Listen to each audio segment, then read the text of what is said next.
The bulldozer was 10 feet from my barn when I stepped in front of it. No warning, no hesitation, just boots in the dirt and a machine screaming in my face. The operator froze. Karen Lewan didn't. She heaved her heavy frame out of her SUV, wobbling with righteous fury, waving a fake emergency order like she was swearing me into my own execution. "Move, Damien," she barked. "Demolition starts now." Engines roared. Dust swirled. My heart slammed against my ribs. Then Karen's phone buzzed. She looked at the screen, and the color drained from her face. Because in that exact moment she realized something. And it wasn't fear of the law, it was fear of me. Karen Lewan wasn't just the president of Blackwood Creek Estates, she was its self-appointed monarch, ruling from behind a stack of bylaws thick enough to stun an ox. You could hear her before you saw her. The sharp click of expensive heels, the heavy uneven breath of someone who'd spent more time policing other people's lawns than walking her own. And when she finally appeared, she filled a doorway, the way a storm cloud fills the sky, slow, looming impossible to ignore. What made Karen dangerous wasn't her size, it was her obsession. She needed control the way most people need oxygen. The first time she ever spoke to me, she didn't say hello. She said, "Your barn is depreciating the visual harmony of our community." Our community, like my 160-acre ranch, was just an unfortunate smudge at the edge of her beige kingdom. She loved rules, but loved breaking them even more, so long as it hurt someone she didn't like. A widow with shutters 2 shades too warm, fined. A veteran with a wheelchair ramp, violated. A young couple whose lawn grew half an inch too long during their honeymoon, threatened with legal action. So, when she set her sights on me, she didn't see a neighbor. She saw an obstacle. A man she expected to fold under her weight, social, legal, and literal. She had no idea she'd just picked a target who pushes back. I grew up on this land long before the beige tide of Blackwood Creek Estates started creeping toward my fence line. My grandpa used to say the dirt here had memory, every hoofprint, every storm, every sunrise pressed into it like chapters in a book. I tried leaving once, earning my civil engineering degree, building bridges and foundations strong enough to outlive the people who commissioned them. But no matter where I went, the ranch pulled me back like gravity. The barn, the fields, the stubborn old soil, they were more honest than most folks I met out in the world. My days were simple in the best way. Up before dawn, coffee on the porch, check the horses, mend a fence, fix what needed fixing. Ranch work doesn't care if you're tired, proud, angry, or educated. It just asks you to show up. And I always did. Then the subdivision showed up row after row of identical beige houses, each one stamped out like cookies from a cutter that had never met creativity. Most of the residents were fine. Good people, busy lives. But the HOA, it was a machine built for control. And Karen Lewan was the operator. At first, it was just annoyance. She'd send letters about visual disharmony, even though my ranch wasn't part of her jurisdiction. Then she escalated photographs taken from the road complaints filed on behalf of concerned residents who didn't exist. A mysterious inspector who never got out of his car, but somehow declared my barn a public danger. The peace I'd lived with my whole life started to crack small at first, like a hairline fracture in a timber beam. I felt eyes on my land. I saw SUVs creeping past slower than they should. I heard whispers in town about how Karen wanted to upgrade the view. It wasn't fear I felt, it was recognition. My grandpa taught me that rot doesn't start loud, it starts quiet. A soft spot in the post, a small shift in the soil. Ignore it, and one day, the whole fence falls. And the day Karen showed up at my gate, with her smile stretched tight and a fake emergency order in her hand, I knew exactly what I was looking at. Rot. The harassment didn't start loud. It started with quiet, irritating little taps, like someone flicking the back of your head just to see when you'd snap. First came the courtesy notices. Thin envelopes stuck crookedly in my mailbox, stamped with HOA letterhead, even though the HOA had zero authority over my ranch. Each one complained about something new: flaking barn paint, weathered fencing, uncontained pasture odors.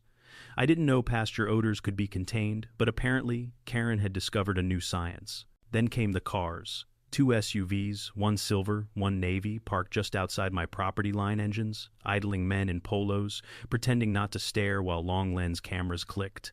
Every few minutes they'd jot down notes like my barn was some endangered species they were trying to catalog. None of it scared me. It annoyed me, sure, but mostly it told me one thing: Karen was building a paper trail, a fake one. She wanted evidence even if she had to manufacture it. So I started collecting too, photos of their photos, copies of every letter, timestamps, plates, everything. If she wanted a record, I'd keep a better one. It escalated on a Saturday hot enough, the dust clung to my skin. I was mending fence line when two figures appeared not on the road this time, but inside my property. They'd stepped clean over the barbed wire. Todd led the charge, a wiry HOA zealot, who worshipped Karen like she was queen of the cul-de-sac. Behind him lumbered a thick-shouldered guy with a shaved head and the posture of someone who'd fight a windmill just to feel victorious. Todd raised his camera. "Official HOA inspection," he chirped, snapping photos of my barn like it owed him money. "You're trespassing," I said, walking toward them slowly, calmly. "Get off my land," Todd smirked. "We're documenting a public hazard." He pointed at my barn. "Karen says this thing's about to collapse on one of our residents." "You mean you?" I replied, "since you're the only resident dumb enough to be standing under it." The big guy stepped in, close chest puffed. "You're not as tough as you think." He swung. I dodged, hooked his arm, and drove him into the dirt so hard dust exploded around us. Todd dropped his camera and sprinted like a frightened deer. Sheriff Dugan arrived minutes later.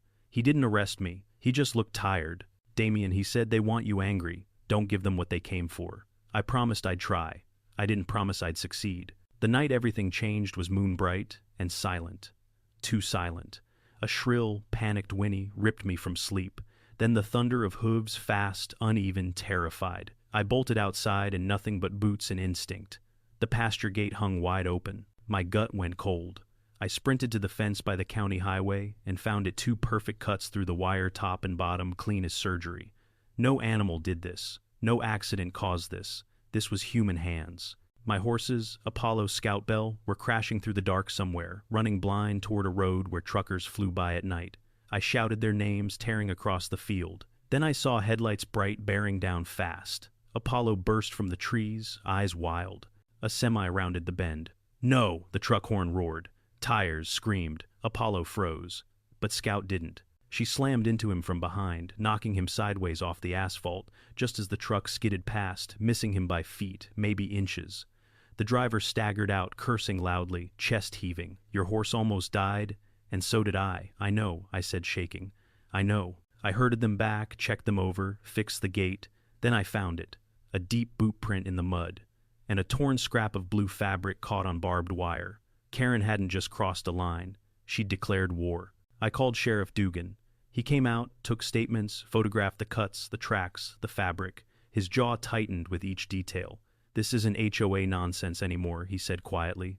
"This is criminal." But criminal didn't mean immediate justice, especially when Karen used county connections like chess pieces. Peters, the shaky inspector she'd abused into falsifying reports, was suddenly on leave. Witnesses clammed up. Paperwork vanished. Margaret, my lawyer, started filing injunctions, complaints, and discovery motions faster than Karen could shred her own credibility. But Margaret warned me, "You need a bigger angle, Damien. Something structural, something she can't corrupt." And that's when I remembered what my profession gave me, a deep understanding of foundations, not just in buildings but in systems. If Karen's power rested on some foundation somewhere, I needed to find the crack and pry it open. The crack appeared in the county records office, dusty shelves, aging plat maps, and a clerk who brewed terrible coffee but kept immaculate files.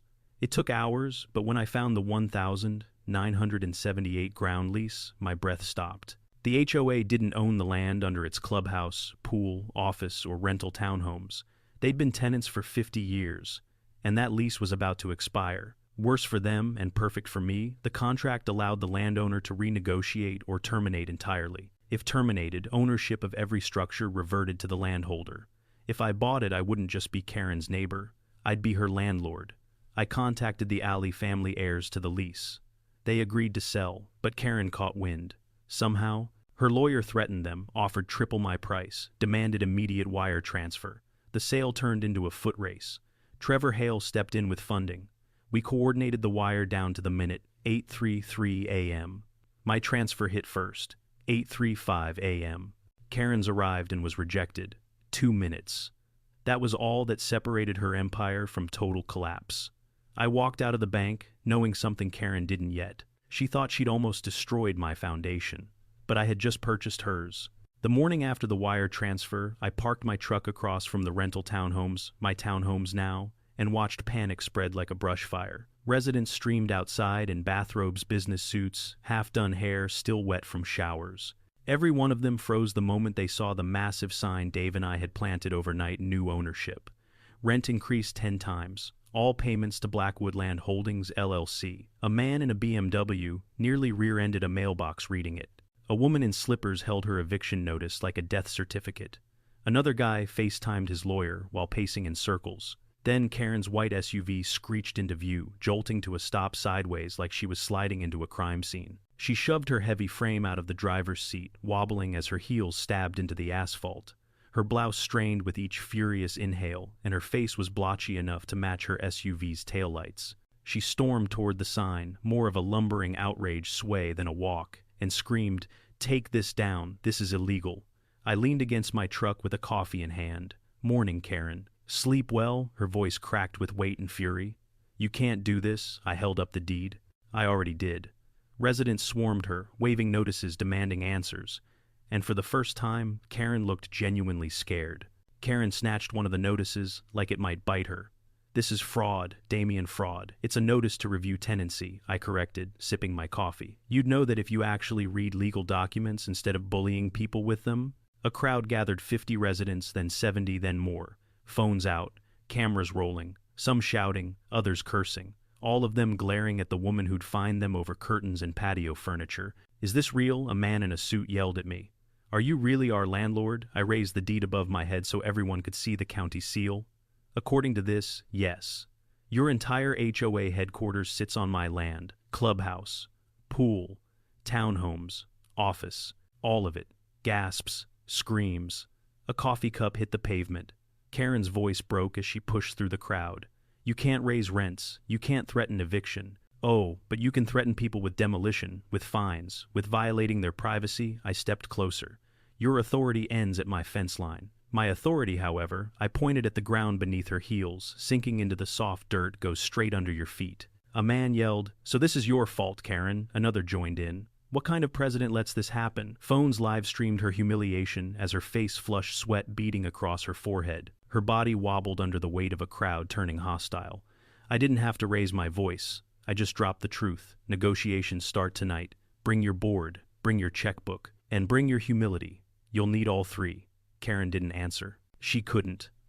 The HOA board meeting that evening felt less like a negotiation and more like a sentencing.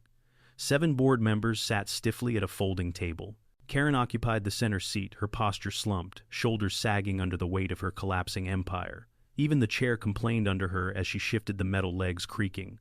I didn't sit. I placed a folder on the table and spoke plainly. "You're paying 1,2,0,0,0 a year for a lease worth $1.4 million annually. That ends now." Arthur, the treasurer, paled. We can't survive that." "I know," I said, "which is why I'm offering terms." I laid them out. "My ranch is permanently exempt from all HOA jurisdiction. The HOA pays full cost of restoring my barn. Karen reads a public apology written by me, admitting everything." Karen slammed her hand on the table, the surface rattling. "Absolutely not. It's that," I replied, "or explain to your residents why their HOA fees just went up 900%. 6 board members looked at her, then voted to accept the terms. She was the only dissenting vote, and it didn't matter. 3 nights later, the high school auditorium was packed with 500 angry homeowners. Karen shuffled to the podium, her steps heavy, her breath audible through the mic. She read the apology voice, flat cheeks burning, paper trembling in her hands. Gasps rippled through the crowd as her misdeed spilled into the open. Someone shouted, "Resign," then another, then 100. Sheriff Dugan approached the stage. "Mrs. Luan, we need to talk about a certain fence incident." Karen's face drained to chalk as he guided her toward the exit past neighbors who refused to look at her. The Queen of Beige was finally dethroned. For the first time in months, the ranch felt quiet again, the kind of quiet that didn't hide danger. Just wine moving through the grass, horses breathing easy, and the creak of old timber settling in the barn. I stood there in the doorway, letting the stillness sink into the cracks Karen had carved into my life. Word of her public meltdown spread through Blackwood County faster than prairie fire. The same residents who once feared her now dissected every detail with open disgust. At the diner, people I barely knew approached me with awkward smiles. "Damien, sorry, we didn't speak up sooner. You saved all of us from her." "I didn't do it for the HOA," I said each time. "I did it for my land." But truthfully, something inside me eased. For months, I'd lived like a man guarding a battlefield. Now the battlefield was quiet. And every day someone new thanked me, not for vengeance, but for drawing a line they'd all been too afraid to draw. I didn't ask to be anybody's hero, but I understood why they needed one. Karen's downfall didn't end on that auditorium stage. Peters, the county inspector, she bullied into falsifying reports, cracked under pressure. Faced with losing his job and maybe jail, he handed over everything: texts, emails, directives. Every lie Karen told left fingerprints, and Peters had saved them all. Sheriff Dugan called me a week later. "Damien," he said, "she's taking a plea. False filing of official documents, criminal trespass by proxy, reckless endangerment for the horse incident, conspiracy with HOA volunteers for harassment." She avoided jail barely, but the judge hammered her with probation fines and 200 hours of community service. Her reputation shattered, her influence evaporated. The construction contracts her husband depended on terminated. The state licensing board, reviewing every permit they'd ever pulled. Her fall was complete, and this time, no amount of beige paint could cover it. As for the HOA itself, they paid every penny to restore my barn, just as our covenant required. And the new 50-year lease I signed with them, $12,000 a year. The original rate, I didn't need to bleed them dry. I just needed them to remember. The barn restoration finished on a crisp October morning. Fresh timber married perfectly with the century-old beams. Steel reinforcements hid beneath the floorboards, strong enough to outlive me and then some. The workers had even preserved my great-grandfather's carved maker's mark, a simple W burned into the main truss. It felt like time itself nodded in approval. Dave pulled up with a six-pack and an expression halfway between pride and mischief. "Beautiful," he said. "Can't believe the HOA paid for all this." "Oh, I can," I replied, running my hand along the smooth oak. "Call it tuition. A very expensive life lesson." We clinked bottles. For a moment, all the chaos, the fear, the sleepless nights, it all felt worth it. As Dave drove off, Sheriff Dugan's cruiser rolled into the driveway. He stepped out with a quiet smile. "Barn looks good," he said. "Should," I replied. "It cost an HOA president her career." He chuckled, thumb hooked in his belt. "When I told you to beat them with the law, I didn't expect you to become their landlord, bankrupt their board, and drag their president into confession. You told me to be creative," I reminded him. "That I did." He tipped his hat and left me there, standing between the restored barn and the fading sunset. I walked up the hill where the horses grazed, Apollo calm again, Belle swishing her tail lazily, Scout nudging my hand like she was checking if I was finally okay. Below us, the barn stood tall, casting a long shadow across the land my family fought to keep. And beyond that, the sea of beige houses, quiet now, humbled, a reminder of how quickly power crumbles when it's built on rot. My grandpa used to say a man's character is like a fence post, stand straight in a storm or rot from the inside and collapse when someone finally pushes. Karen Luan had been rotting for years. I just happened to be the storm. I adjusted his old Stetson, the brim worn smooth by decades of sweat and sun, and headed back toward the house. The ranch was mine, still standing, still strong, and for the first time in a long time, so was I.